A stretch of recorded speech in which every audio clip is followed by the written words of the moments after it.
नमस्कार. टॅक्सेस म्हणजे कर याबद्दलचा आपला विचार करण्याची पद्धत आहे ना, ती आता पूर्णपणे बदलतीये.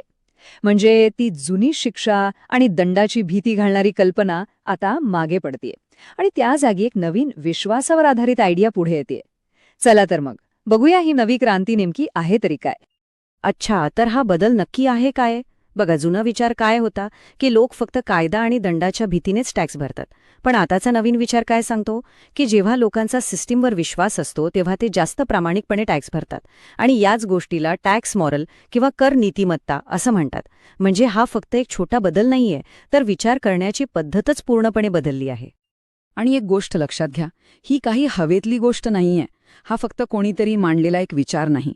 OECD आणि वर्ल्ड बँक सारख्या मोठ्या जागतिक संस्थांनी यावर रिसर्च केलाय आणि त्यांच्या संशोधनातून हेच सिद्ध झालंय की लोकांवर जबरदस्ती करण्याऐवजी त्यांच्यामध्ये टॅक्स भरण्याची एक आतून प्रेरणा निर्माण करणं हे जास्त प्रभावी आहे आणि महत्त्वाचं म्हणजे ते जास्त काळ टिकतं.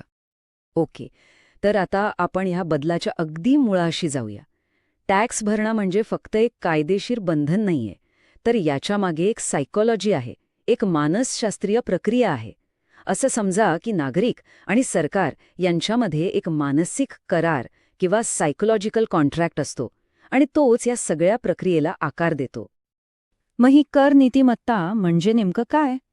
अगदी सोप्या भाषेत सांगायचं तर ही नागरिकांची स्वतःहून प्रामाणिकपणे टॅक्स भरण्याची इच्छा आहे. विचार करा, अनेकदा पकडले जाण्याची शक्यता खूप कमी असते, तरीही लोक टॅक्स भरतात. का? कारण हाच तो सरकार आणि नागरिकांमधला एक अदृश्य विश्वास आहे जो कायद्याच्याही पलीकडे जाऊन काम करतो. आता हे जे टॅक्स मोराल आहे ते 3 मुख्य गोष्टींवर अवलंबून असतं. पहिला आणि सगळ्यात महत्त्वाचा मुद्दा म्हणजे संस्थांवरचा विश्वास. म्हणजे लोकांना जेव्हा वाटतं की आपण भरलेला पैसा योग्य ठिकाणी वापरला जातोय, जसं की रस्ते, शाळा, हॉस्पिटल्स, तेव्हा त्यांचा विश्वास वाढतो. दुसरा मुद्दा आहे समानतेची भावना. म्हणजे कायदा सगळ्यांसाठी सारखा आहे, कुणासाठी वेगळा नाही. आणि तिसरा म्हणजे सामाजिक संकेत. म्हणजे जेव्हा आपल्याला वाटतं की अरे बाकीचे सगळे प्रामाणिकपणे टॅक्स भरतायत, मग आपणही भरायला हवा, ही भावना खूप महत्वाची असते. आता समानतेबद्दल बोललोच आहोत, तर त्यातलीच एक महत्त्वाची आयडिया आहे हॉरिझॉन्टल इक्विटी किंवा समस्तर समानता. हे काय आहे? खूप सोपं आहे. समजा 2 लोक आहेत आणि दोघांचा पगार सेम आहे, अगदी सारखा. तर या नियमानुसार त्या दोघांना जवळपास सारखाच टॅक्स लागायला हवा. जर एकाला कमी आणि दुसऱ्याला खूप जास्त टॅक्स लागला तर साहजिकच लोकांना वाटेल की ही सिस्टीम न्याय्य नाही आणि मग व्यवस्थेवरचा विश्वास कमी होतो. ठीक आहे, तर आता पुढच्या मुद्द्याकडे जाऊया. टॅक्स कंप्लायन्स म्हणजे कर पालन सुधारण्यासाठी सगळ्यात पॉवरफुल टूल कोणतं असेल? विचार करा. उत्तर आहे शिक्षण. आणि हे खरंच खूप महत्वाचं आहे, कारण रिसर्च काय सांगतो माहितीये की बहुतेक लोक जाणून बुजून टॅक्स चुकवत नाहीत, तर त्यांना नियम, प्रक्रिया याबद्दल माहीतच नसतं. म्हणजेच प्रॉब्लेम चोरीचा नाहीये, प्रॉब्लेम माहितीच्या अभावाचा आहे. याचाच अर्थ बहुतेक लोक करचोर नसून ते फक्त अजाणतेपणे चुका करतात.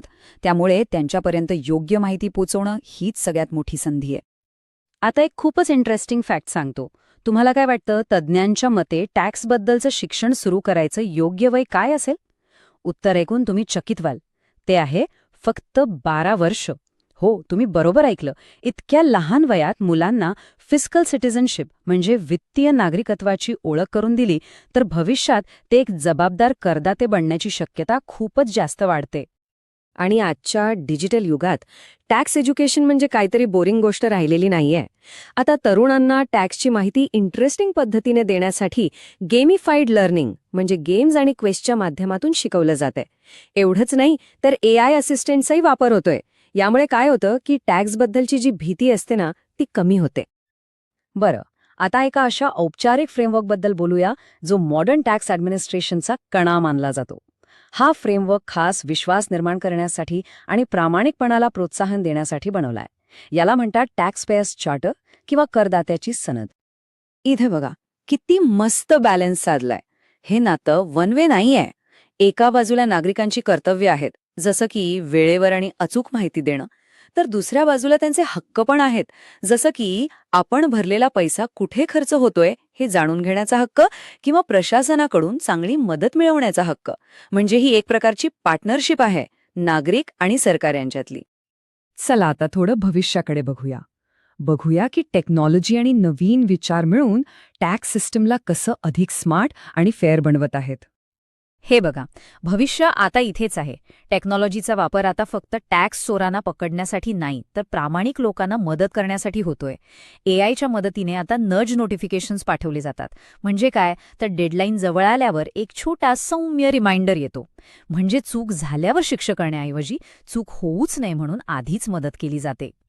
आणि एक खूप मोठी जागतिक चळवळ सुरू झाली आहे, ती म्हणजे टॅक्सला एका उद्देशाशी जोडणं. वर्ल्ड बँकसारख्या संस्था काय करत आहेत, तर टॅक्समधून जमा होणाऱ्या पैशाला शिक्षण, आरोग्य, स्वच्छ पाणी यांसारख्या मोठ्या ध्येयांशी म्हणजे सस्टेनेबल डेव्हलपमेंट गोल्सशी जोडत आहेत. मग काय होतं की टॅक्स भरणं हे फक्त एक कर्तव्य राहत नाही, तर एका मोठ्या सामाजिक बदलामध्ये आपला सहभाग आहे असं वाटायला लागतं. आणि आता या सगळ्या चर्चेचं सार सांगणारं एक वाक्य. एका संशोधनातून ही गोष्ट समोर आली आहे की ज्या नागरिकाला हे कळतं की आपला पैसा नक्की कुठे जातोय, तो देशाच्या विकासासाठी, चांगल्या सुविधांसाठी वापरला जातोय, त्या व्यक्तीची वेळेवर टॅक्स भरण्याची शक्यता तब्बल 40% वाढते. 40%. या एका आकड्यावरूनच आपल्याला समजतं की पारदर्शकता आणि विश्वास किती महत्वाचे आहेत. तरी या सगळ्या माहितीनंतर एक प्रश्न नक्कीच विचारायला हवा. आपल्या करांशी एक चांगलं, सकारात्मक नातं जोडण्यासाठी आणखी काय करता येऊ शकतं, ज्यामुळे लोकांना ते ओझं न वाटता एक जबाबदारी वाटेल? यावर आपण सगळ्यांनीच विचार करायला हवा.